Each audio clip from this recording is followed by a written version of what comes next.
In a city full of rot and corrupt people, one man is gonna put on a gimp suit and beat up poor people. My name's Two-Face David. Hi, Two-Face David. Look, can you hear the sound of this? Absolutely genuine, 100% free, not at all Batman music that's on YouTube. Wait for us to get removed from YouTube. No, it's Just immediately. It's in the YouTube Music Library. It's amazing. Always get very dramatic. I got a little bit overexcited there. My name's Sam. Welcome as we talk about a Batman movie. Goddamn superheroes. Here we go. Now, this is our third Batman movie, which seems like an insane thing to say. In 300 episodes. I think that's remarkable restraint. No, it's remarkable. What's remarkable, Sam, is that what we did? We did the Batman, the Robert Pattinson one. Me and Ross did somewhat recently, by which I mean like a year ago, and we all did Batman and Robin. Batman and Robin, which is, I think we need to just put it in. Movie. It's not a good movie. It's not a good movie. It's also one of those I can't help but love it movie because we've got Arnold Schwarzenegger doing his thing. We've got George Clooney being absolutely bland as possible. Nice to see you. Nice to see you. I mean, it's comedy gold, and fuck you if you don't agree, because I just don't. There's no way. But right, Bat credit card. I mean, it's all there. It's all there. Holy rusted metal, Batman. What we have to remember as we talk about Batman Begins, as we get into the Nolan trilogy, is the preceding movie to 2005's Batman Begins was indeed Batman and Robin. And I think it's such an important fact. It's such an important fact because going back now, nearly 20 years later, oh God, is that the case, Dave? Is my maths correct? We have to go. Yes, you're on it. Yes. we Time have to has say, passed. Time has passed.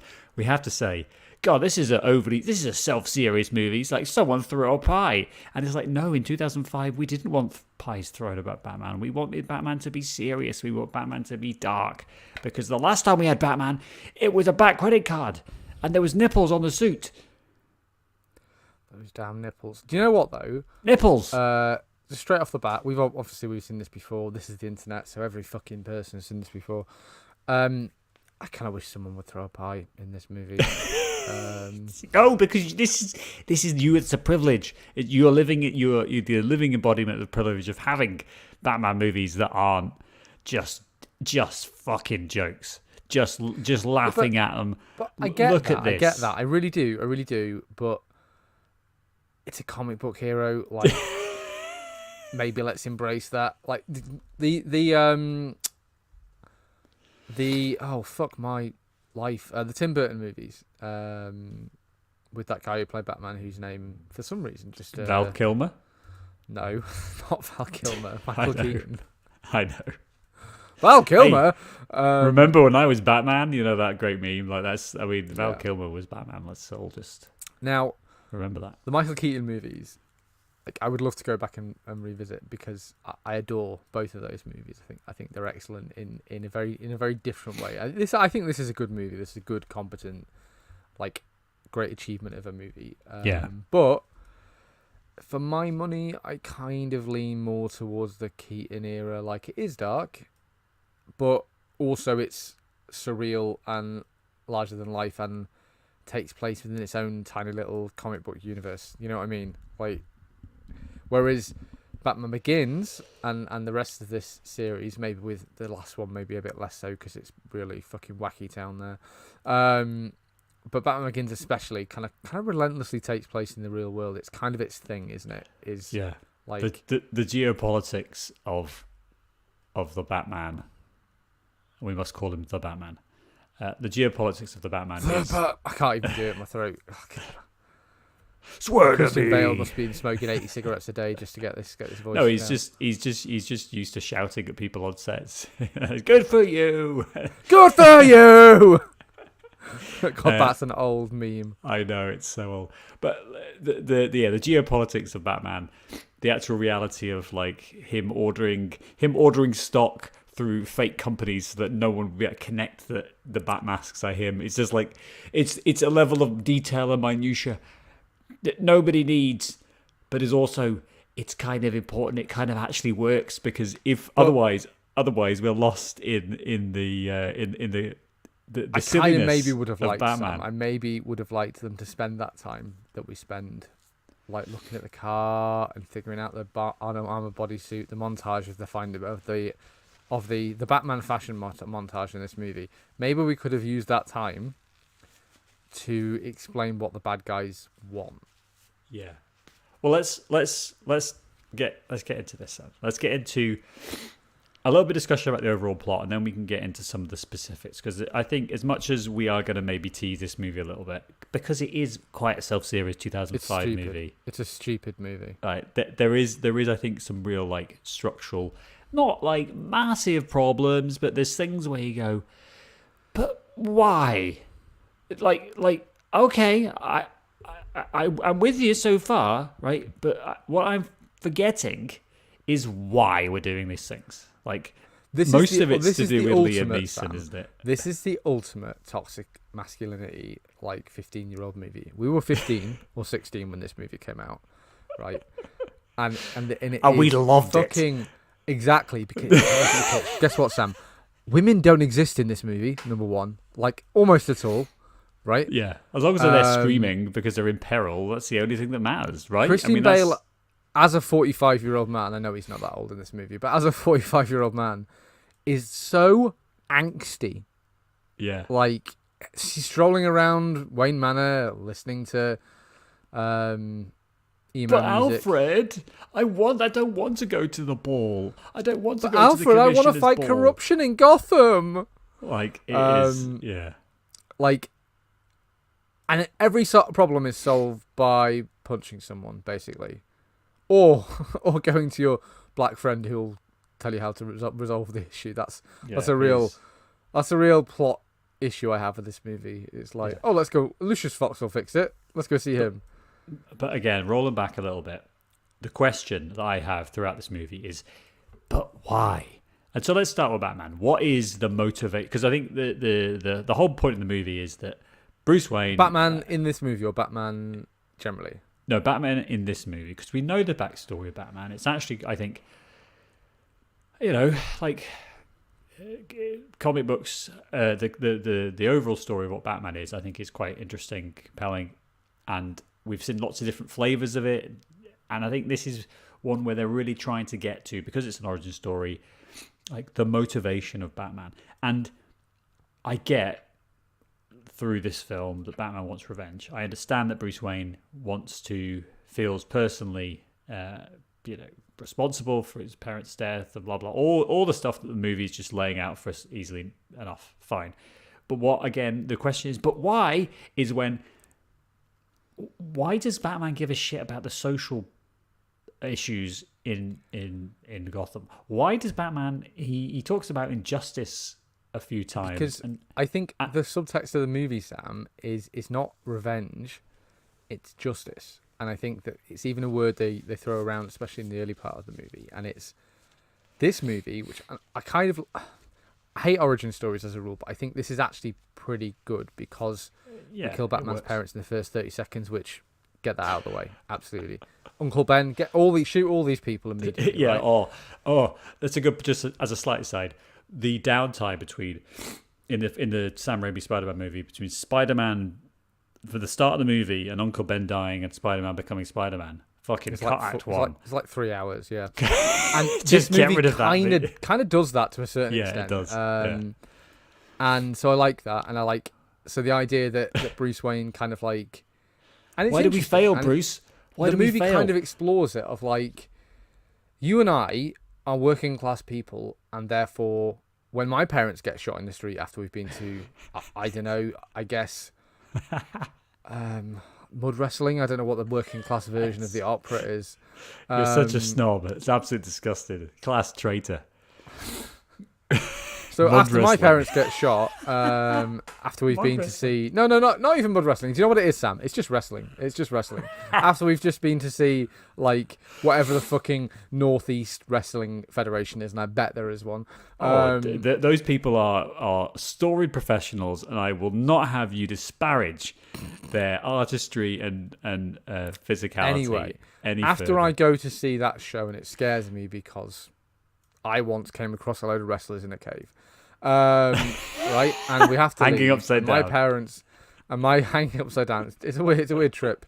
I'm in my 30s. It was very strange. This metaphor is really coming away from you. Anyway, plow through. and my parents are shot and killed, right? And I have to deal with that and kind of like get my head around, because it's interesting psychologically. Like that's kind of why all these superheroes have someone get murdered. All the superheroes, if someone's murdered, and that spurs their daddy issues because it's trauma. about.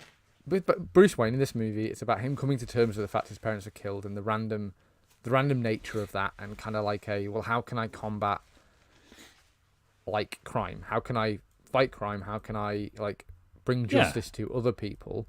Yeah. And it's him kind of figuring from, well, I'm going to kill Joe Chill or whatever the fuck this idiot's name is.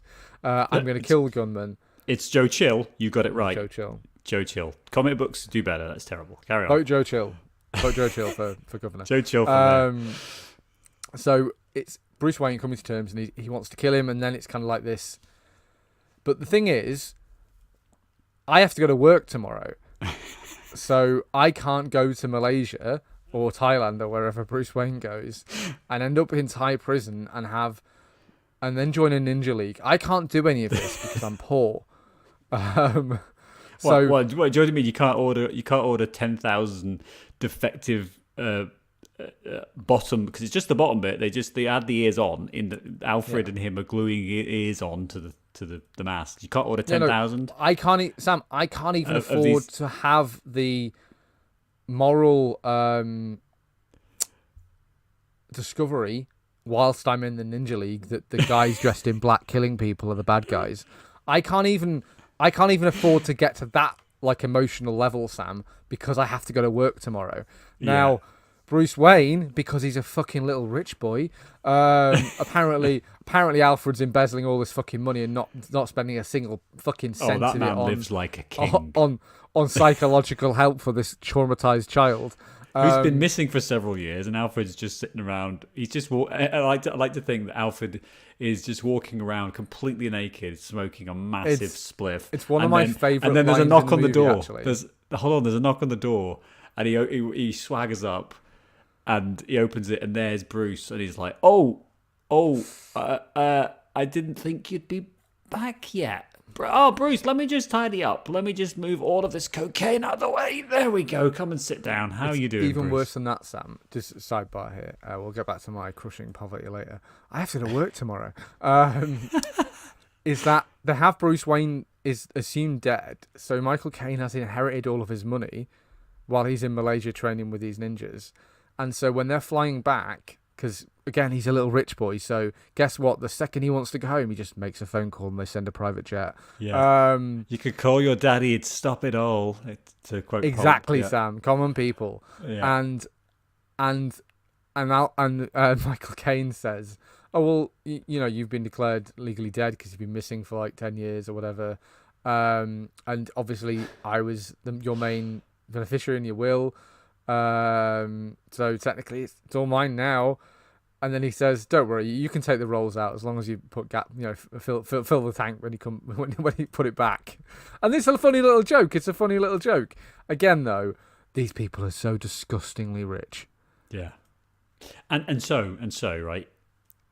The drive. But the drive. It allows Batman to have this incredible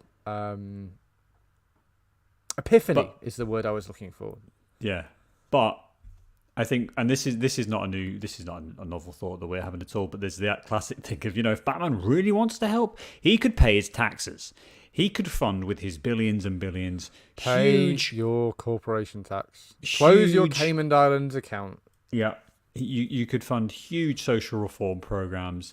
You could donate to political parties, even in America, in ways that you could extract from them the social condition, improvements to social conditions that you need.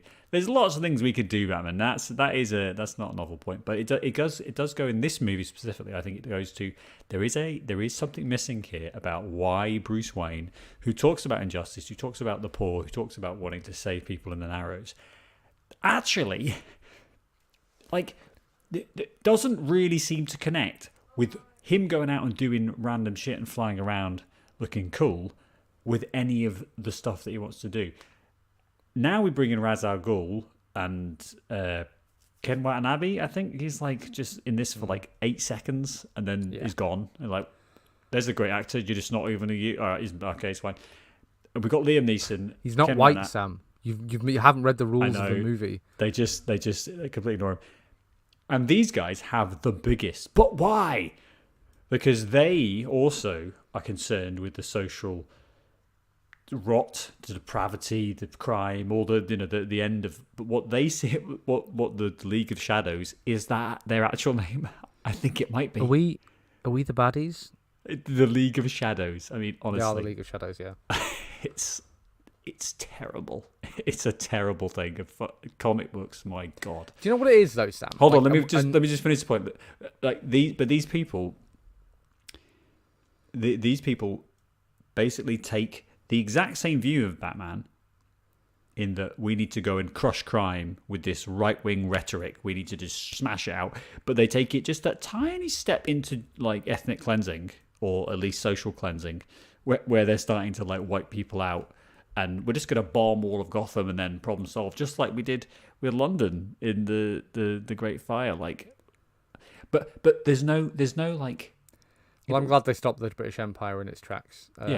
Really, history will thank them for that. But do you see what I'm saying about there isn't any like core reason for this? There is a desire because of crime, but why do you want? What is it that's driving you forward? Do you want to see? The central problem with that, Sam, the central issue is that this is a comic book for children. Here we go. And so the core issue is that kids in the 50s and the 60s grew up loving Batman, and then we had the Adam West Batman TV program, right? Yeah. Which was not at all like Batman. And then we had the 90s Batman films, again made by people who grew up loving this comic book character. But a comic book by its very nature is usually like fairly broad strokes, the very black and white morality a lot of the time. Exactly. And so we get to this movie where we're kind of taking, again, I'm not a huge comic book reader, but we're taking Ra's al Ghul, who's like a reasonably lesser Batman villain. One of the more complex Batman villains, but you're taking that and you're taking the kind of broad strokes ideas that work in a comic book where, in the Batman universe, there's superheroes everywhere and it's kind of like an established supervillains and things, and there's lots of megalomania going around, and a lot of this is more acceptable. You take that and you put it in this movie that lives quite relentlessly in the real world, I think. Yeah. And you don't really nail that conversion. Like, the idea that the League of Shadows exists and they want, like, just rewrite it so that they want control, so they're corrupt like everyone else, so that they want to, because they want money, because they want power, and it does go to that. It does go to that problem. So Ra's al Ghul's a character from the 1970s, and it kind of feels like that, doesn't it? Bet your ass we're going to recast him as a white guy. Yeah. It kind of feels like that, doesn't it? It kind of feels because of I think the League of Assassins, it's also called, is like a conspiratorial, which is a late 60s, 70s, and that's kind of the vibe that we're talking about in that period of just, discontent and discord. Like, we are having a moment with that compared to 1939 Batman, who's, oh, hey, Robin, do you want to buy some war bonds? Like, that's the level that I think Batman's at. And so you're smashing these two things together, and then you're also adding in a 2005 super serious, Mom, Alfred, I don't want to go to the ball. I want to punch bad guys. Like, we're really, and I think I don't want to have sex with that supermodel, Alfred. Yeah, I would just want to buy hotels. Leave me alone. And so there's all of this like there's all of these loose ends. There's all of these loose ends, and I think you're right that it comes down to the original sin is that this is a comic book, and our opinions on comic book movies are well stated and voluminous because these are baby stories. These are really immature, and they are not able, I don't think, to offer serious insight into the human condition or human experiences. I think they are. I just think that it requires either, like a lot of our fiction, it requires it to take place in a world that kind of like where these things are more acceptable and more usual, and then you can tell a story and explore morality within this constructed world. Like the Tim Burton Right. Batman. Which movies, exactly. Maybe. Yeah. And whereas this, because it takes place in our world quite significantly and clearly, takes place in our world. Like Gotham isn't a real city, obviously, but it's very clear that this is like a Atlanta or Chicago, yeah, which is Chicago what they used or something in like the that, second one, isn't and it? Yeah. exactly, and that's the implication here, and that's fine, but it means that you maybe need to do a little bit more writing to kind of like think about how this League of Shadows exists, what they want, even if that's not necessarily like the plot of the movie. It would help you like inform what they're doing, because the plot of this movie, the evil plot where the League of Shadows are paying Scarecrow, they're paying Oppenheimer to pump psychedelic gas into the poor area of town? Question mark? Because that's like the water system isn't work. I mean, we really do get into municipal planning in a way that is just completely unexpected. And then the water, the steam's going to fly towards the Wayne Tower, because the Waynes they literally built themselves in their massive. Oh yeah, but it's okay because they've got social programs. Blah blah blah blah. Like there's so much weird minutia. This is a film of detail. Now I think we should move on. I think we should get into some of the positives. We should lighten up a little bit, Dave, because it's a comic book movie. Stop being so serious. Like just enjoy yourself. I love the unnecessary swordplay in this movie. I love the right. We're gonna have loads of scenes of Liam Neeson. Yeah, that's this. By the way, I had to Google it. I was like, when did they make Taken? Because Liam Neeson quite clearly says in this movie that his wife and daughter were taken. And I was like, this is 3 years later, before Taken. This is Taken's later. So I was like, yeah. God damn it! I would love a really like fucking look at the camera. blunt Taken. She's taken. You shouldn't need Into black the suit. people for me to beat up. That's right, Liam Neeson, famed racist. Please Google his absolutely abhorrent speech on a talk show when he wasn't even really asked directly about what he talked about. It's interesting. But So unnecessary sword fights. Yeah. I think Neeson and Bale play off each other quite well. I quite like that kind of like, it's almost like Alec Trevelyan, James Bond kind of relationship that they have, I think. It's good casting, isn't it? I think Bale is one of those ones that... Maybe let's get an Asian guy in that role. For It's what? 2005. It's too early. Like Hollywood wasn't going to cast not white people. Well, no, in any of these but roles.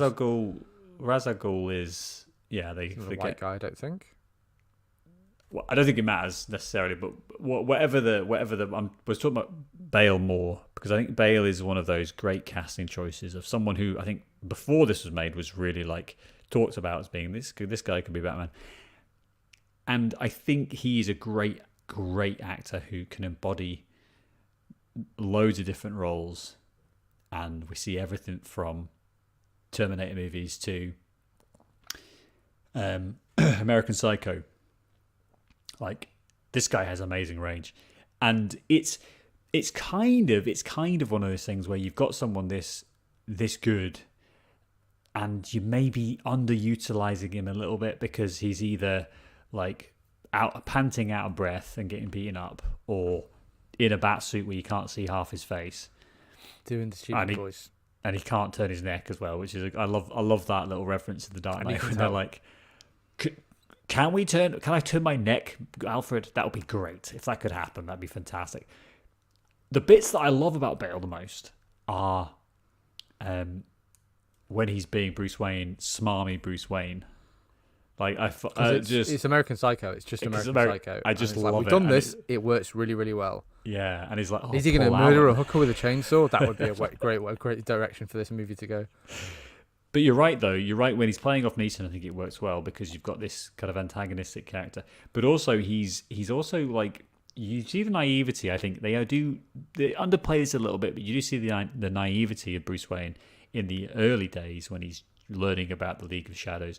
And like, this man is so blinded by his whatever he wants to do, which was very unclear, that he can't see as you've mentioned already, the people who call themselves the League of Shadows and dress up in black ninja outfits and I'll have like prisoners just chained up in their castle in the mountains are the bad guys.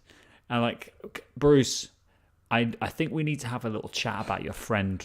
It's Al Ghul. I don't think he's I don't think he's good for you. This is Bruce. Quite a stupid Batman. Like, I wanted to talk about this because Batman's moniker is Batman's the world's greatest detective. Not this Batman. This Batman.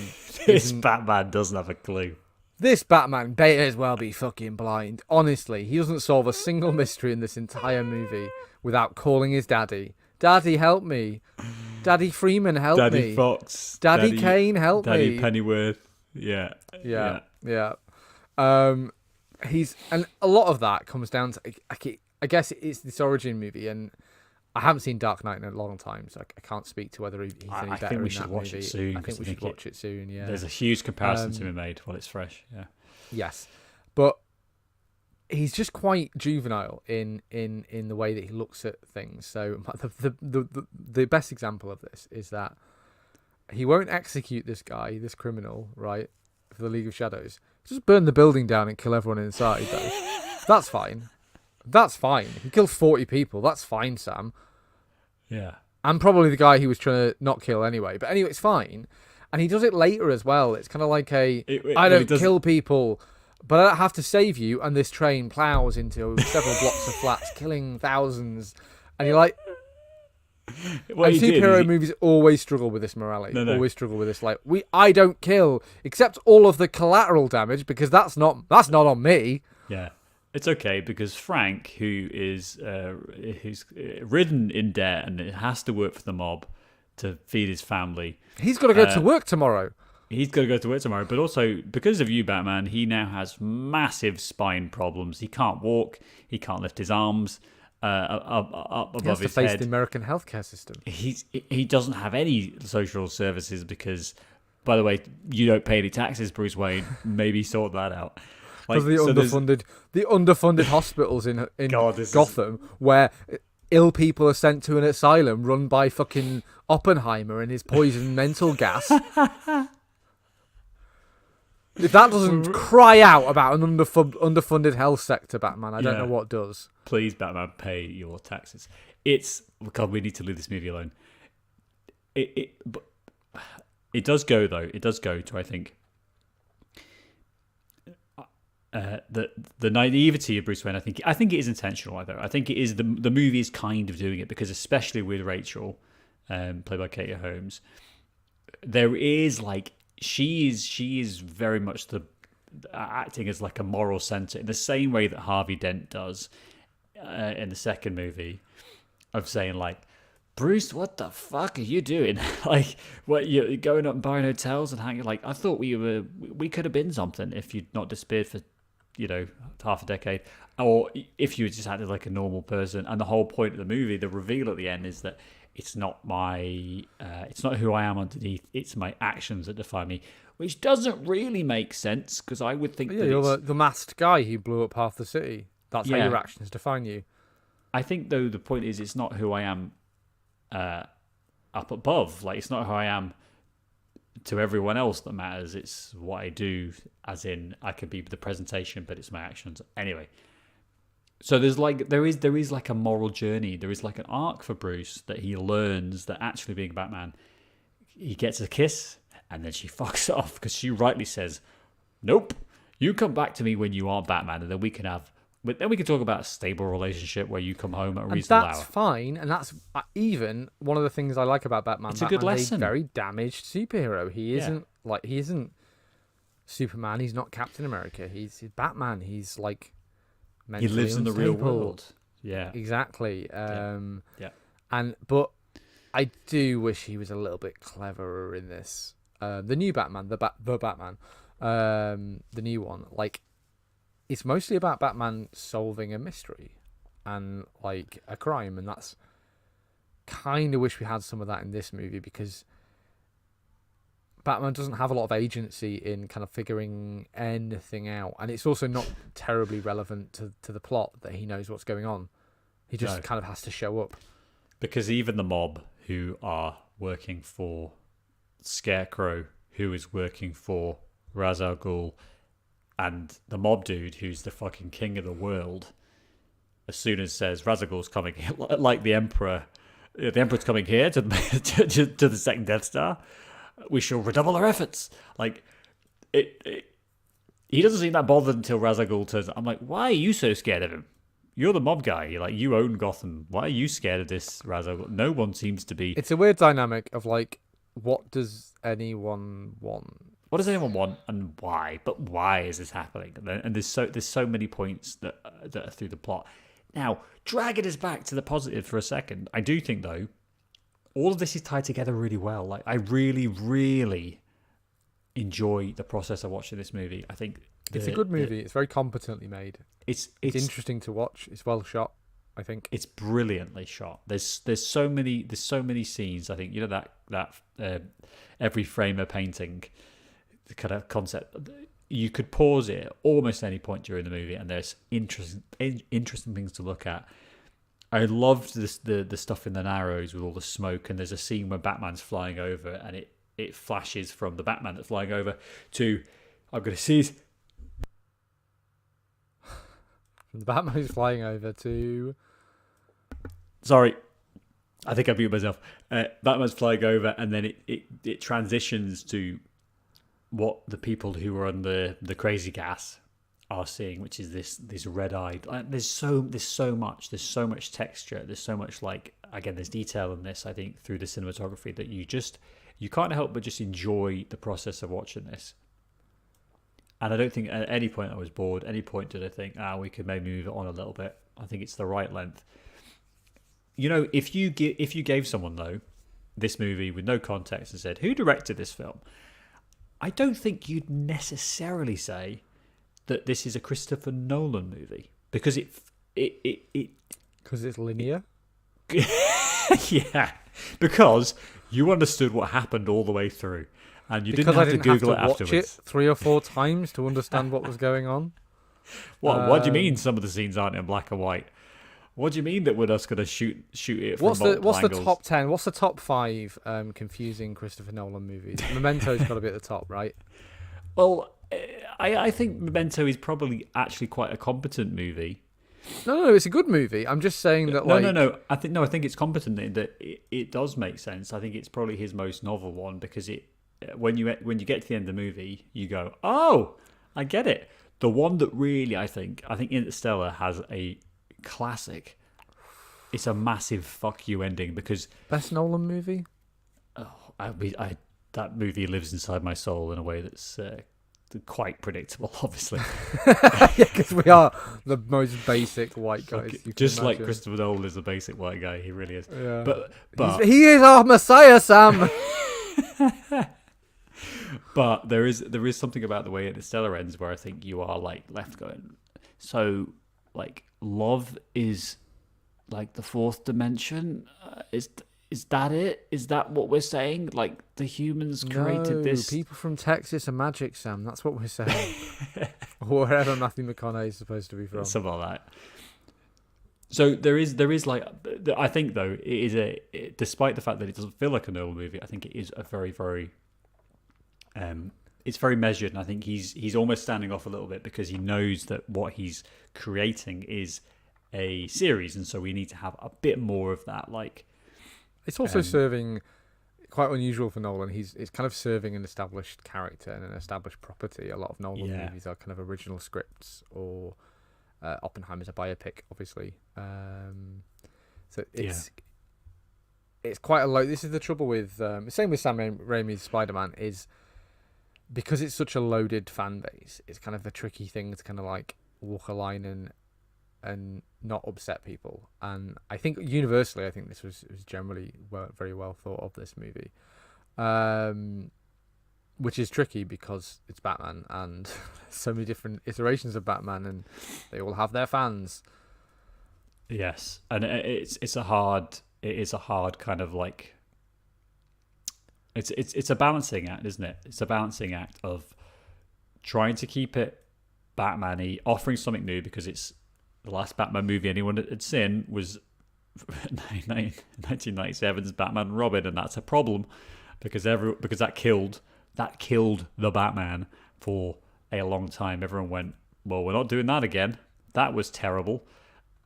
You know, someone execute Joel Schumacher because we don't have anything left. So I think there is something about like trying to pin down the tone and the theme and the way that this movie does that, I think is pretty good.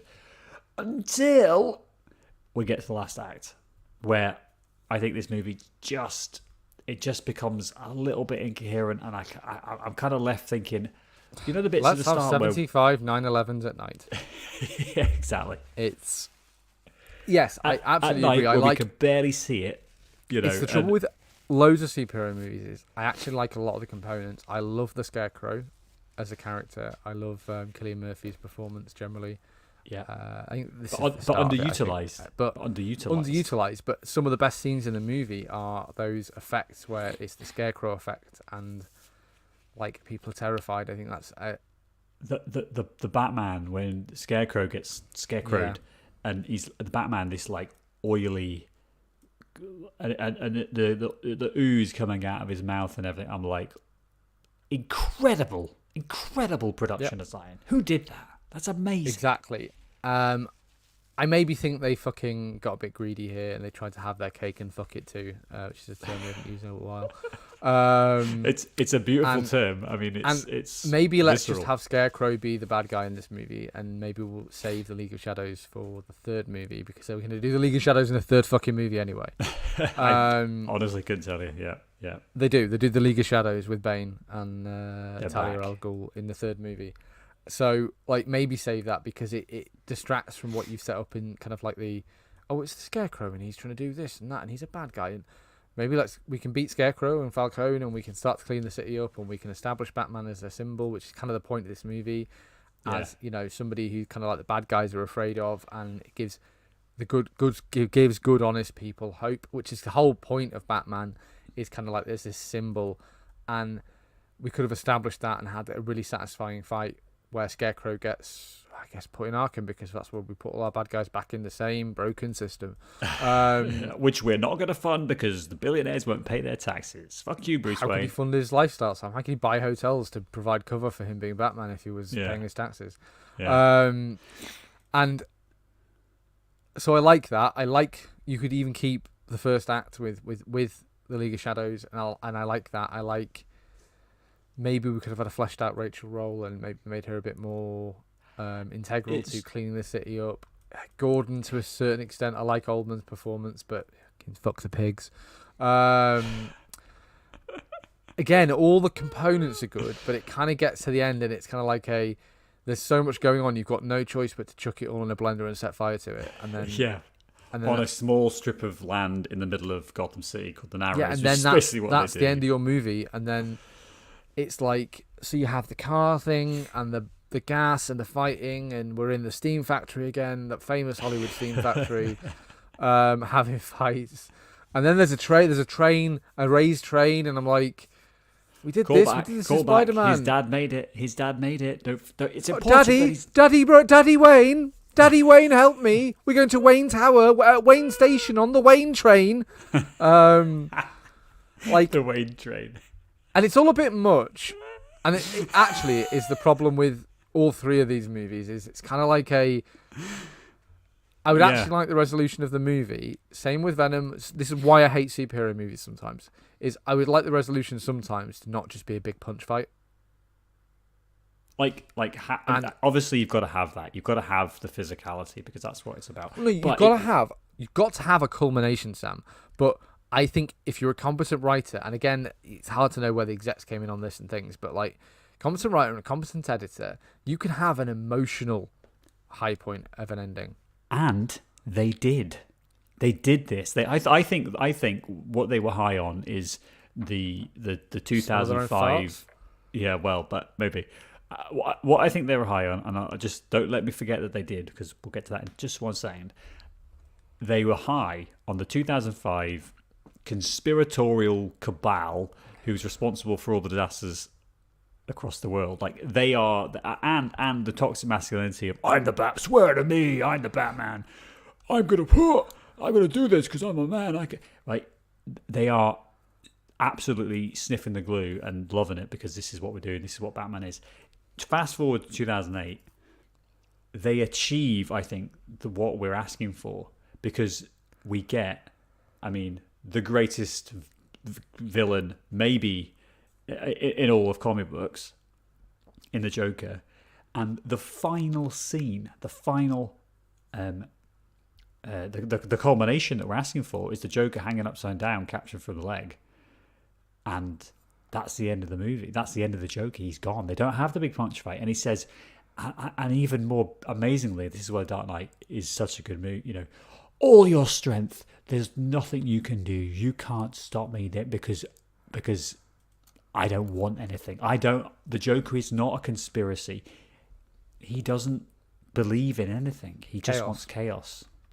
It's not about money. It's about sending a message. That's what the Joker says in The Dark Knight. And I think they learned a lot from this movie in terms of how they want to portray, and they skipped out on all the nonsense, and they got to the good stuff, which is the moral lessons which Batman can teach. Yeah, and I just kind of wish this was less watered down. It's quite a long movie-ish. What, about 2 hours? 2:20. 2 hours 20. Yeah. Quite a long movie, and I think a lot of it again is we just have one bad guy. I think Scarecrow is really good. The second We've movie seen that has in the same Spider-Man thing movies as well, but it balances it better because Two-Face is more of an anti-hero. Yeah. In that iteration than an out-and-out bad guy, so it kind of works to have an antagonist and then but in this movie it's kind of like a Falcone's a bad guy, except he works for the Scarecrow, except the Scarecrow's not the bad guy either, because he rips his mask off and it's like, ha! It's a League of Shadows all along. Because he works for Ra's al Ghul. And it's like, no, wait a minute, who are you going to turn out Mason. to be? Yeah. Oh, and don't forget, there's also the baddie, the guy who's been stewarding the company, which is obviously, he's a bad guy because of reasons. What does he want? He wants to just take. He's the bad kind of capitalist, Sam, who wants to push. No, he's the bad kind of capitalist, Sam, who's someone who's qualified to run a billion-dollar company. He wants the billionaire playboy to not be running the billion-dollar company. Yeah. That probably employs tens of thousands of people. So really, in some ways, this guy's probably looking out for people's jobs in a way that Bruce Wayne is not.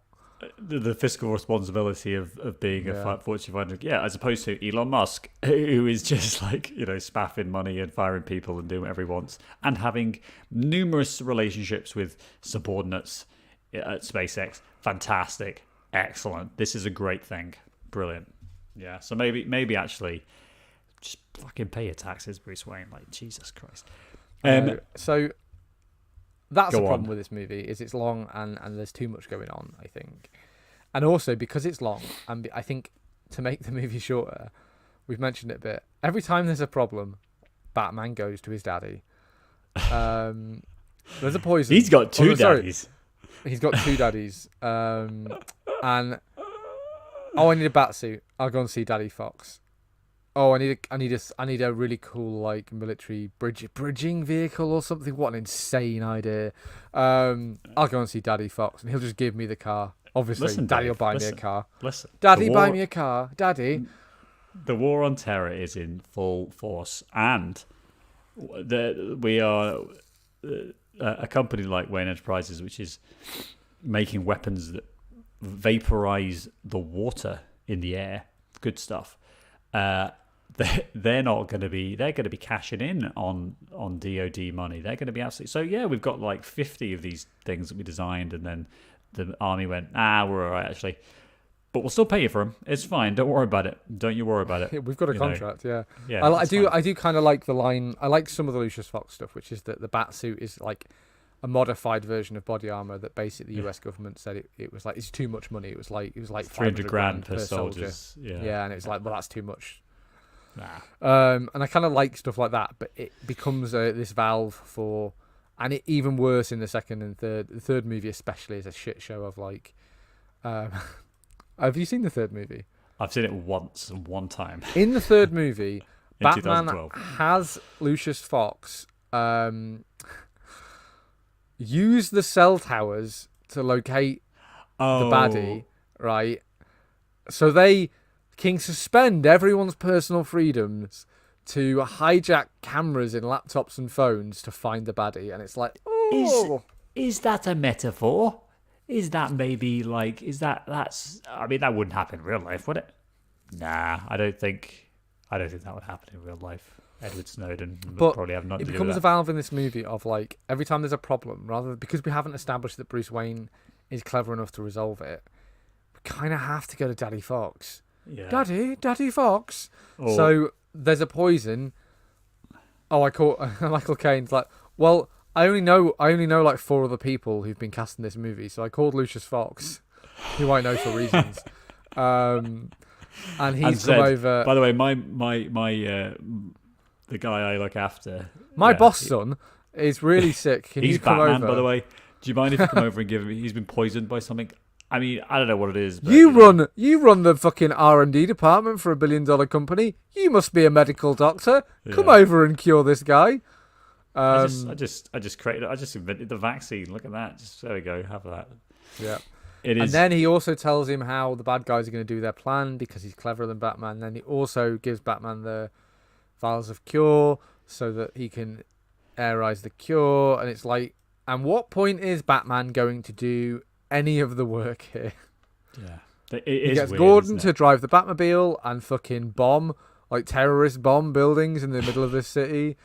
But slightly more than that, we've got this fucking cop shooting sideways out of a private tank at municipal infrastructure. Like, the metaphor here is so rich. It's so rich. He's literally just destroying public utilities with this fucking private tank. Which, by the way, they haven't really like disguised from the original like Wayne designs. Wouldn't somebody in the military or at Wayne Industries be like, "Hey, isn't that we only made 3 of those? Isn't that one of our like?" That's why the Batman and Robin one had all those massive fins on it and like a blue afterburner and stuff, because actually it was the same thing. They just plated all of this plastic just to make sure that no one realized what it was. Yeah, and it's. Again, a lot of it is like, I get that we want to have things for our characters to be doing, but at the same time, maybe let's give Batman the tools he needs to resolve this problem a little. Yeah, kind of get to the... Well, it gets to the mystery, doesn't it? It gets to the mystery. But I think what it does, it goes down to the point we've already mentioned, is that this movie is about... It is about establishing, I think, so much... It feels like that so much of the story they had here was almost necessary so that they could create the next movie. Like, it feels like they had the Joker in mind, because obviously they did, because the end of the movie, oh look, it's the card, we got, like, they clearly had that vision of what a Batman without the origin story, which is a very 2005 thing to do, to be fair to them, because they are rebooting and we're really and it's trying in its infancy as well. We're a couple of years before, 3 years before Iron Man here. Yeah, we are. So, superheroes aren't necessarily in vogue, although I think Spider-Man has done a good job of getting us there. 2002.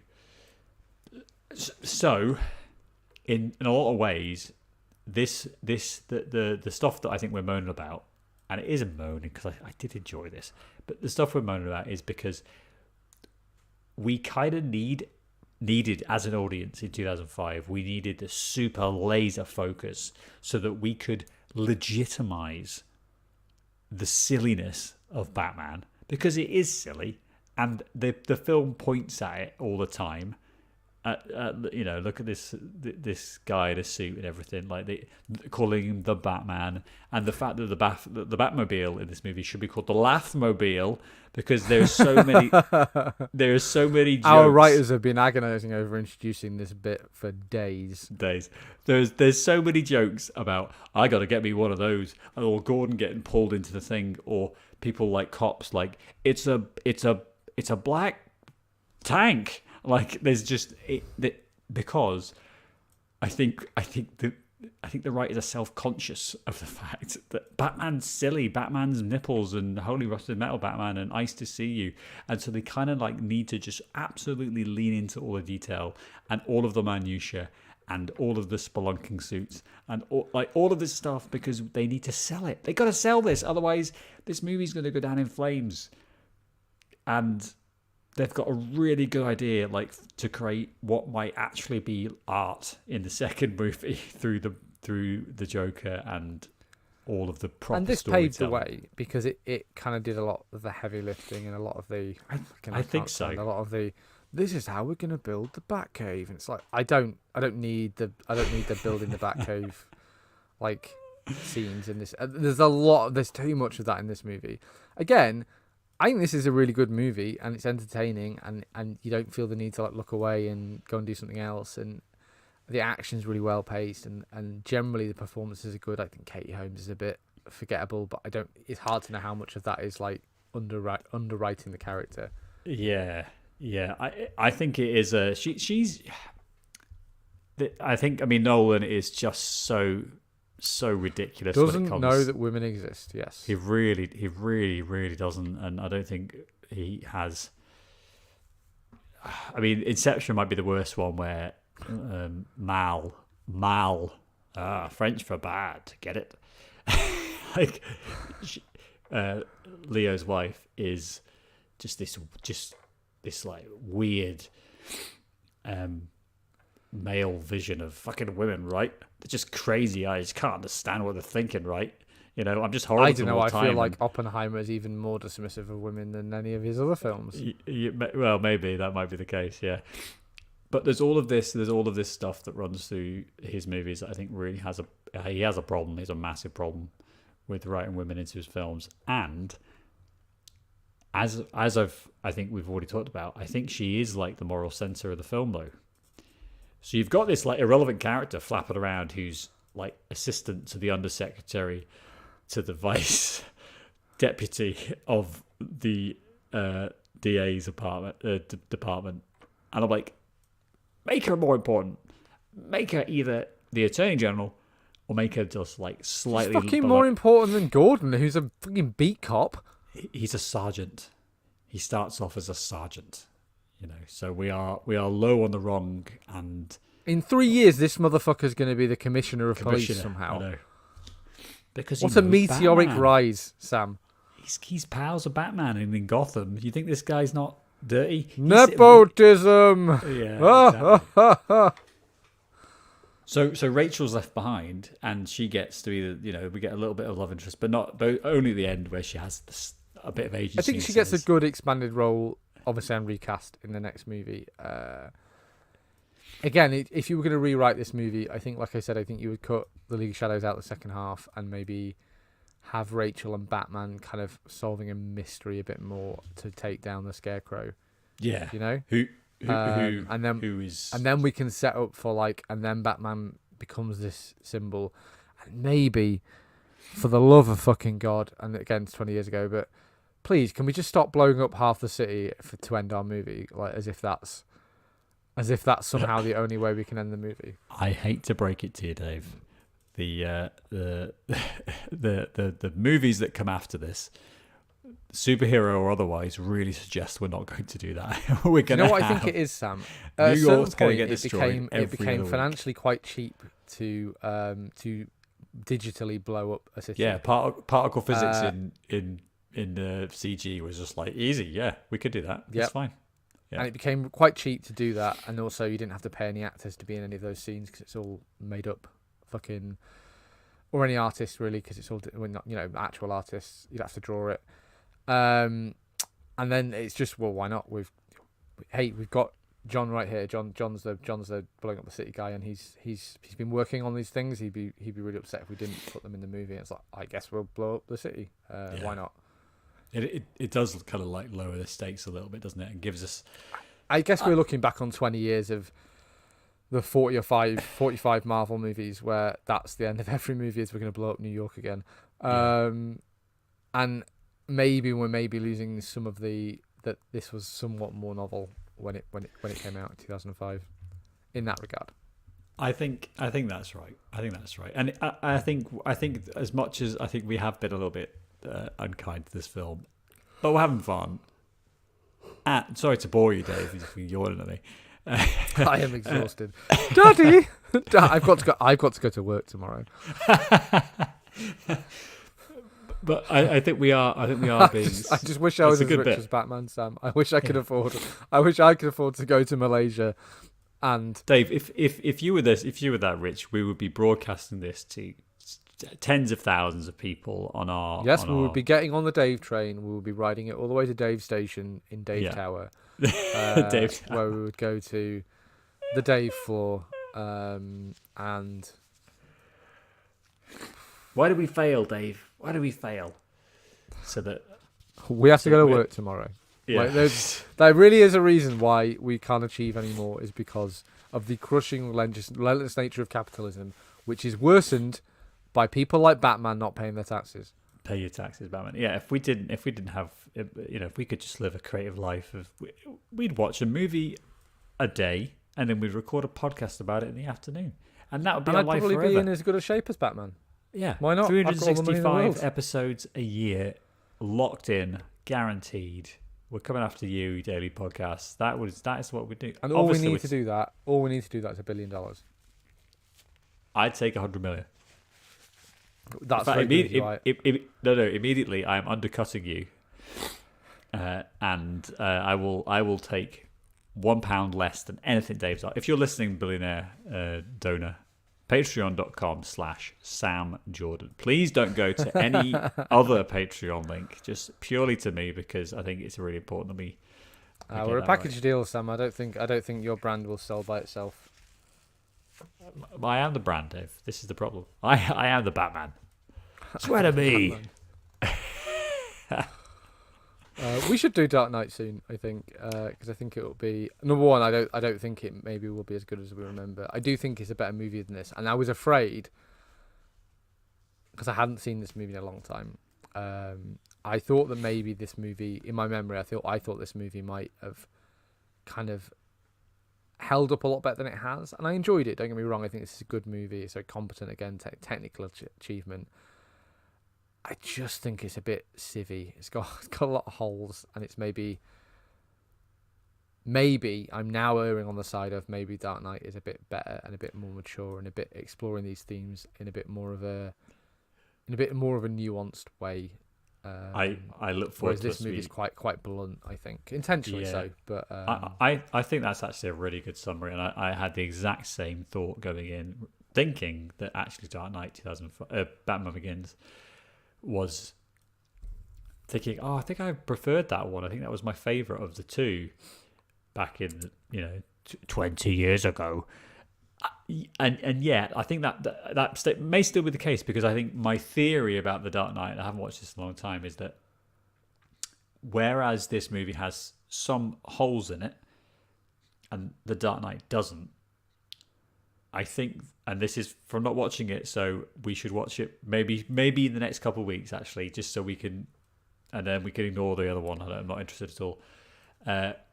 We'll watch Jane Eyre or something next week to palate cleanser, to balance it out, yeah. and then we'll watch Dark Knight. We'll do that with Batman films until we run out of Batman films. So sometime in 2027. We got loads of time, but I think Dark Knight is like flawed in its execution. I think the Batman Begins is flawed in its execution. I think Dark Knight probably isn't, but the thematic elements of the Dark Knight is maybe where we might have, in retrospect, more of a problem, because we're like, because the whole point of that is like the nihilism of the Joker, and everyone thinking that was really cool and dressing up as the Joker, and not like, oh, it's not about money. I'll do whatever I want, and it's like, why so serious and all this stuff, all the memey Proper stuff. 18-year-old toxic masculinity. Yes, that's exactly what I think is going to. I think that might have aged worse, but I think potentially it's probably the better movie and the better performances, because I think, as much as I think Michael Caine is really good in this. I think Morgan Freeman could have done this performance from his bathroom. I think he's pretty poor in this. I think he's actually really phoning it in. There's a couple of later scenes. This is a paycheck movie for Morgan Freeman. This is probably to get rid of some of those harassment allegations. Oldman isn't really given a lot to do.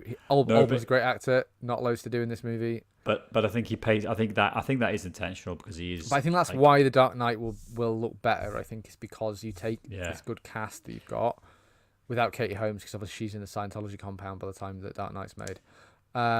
Maggie Gyllenhaal, I think, though, is. I probably much prefer her as Rachel. She's got better range, I think. But you take all of that, and you take a really strong Patrick Bateman. What's the name of this actor, Sam? Patrick Bateman. You got it. Christian Bale. Take Christian Bale, who I think is like a very problematic person, but a very accomplished actor. Good for you. Good for you. Go on YouTube and watch the whole thing. By the way, that's a great listener. That's a great thing to do. You take that performance, which I think remains strong without, and you go into The Dark Knight, which is the high point, and then I will also say, unreservedly, I think the third one is the worst movie and it's not even close. It's not even like on the same level. Yeah, I think it is a real. I've seen that movie once, and I felt that was enough. I felt that was enough. I felt I'd accomplished everything I aimed to, and then I did. So I didn't run for a second term. That is a brilliant George H.W. Bush / Simpsons reference, Dave. I'm very impressed. Thank you. I'm glad so impressed. I'm glad we're revisiting. Good for you. Add that to the soundbar. I think we'll get a lot of play out of that. We get to take there's more. Here we go. I hope it was fucking good, because it's useless now, isn't it?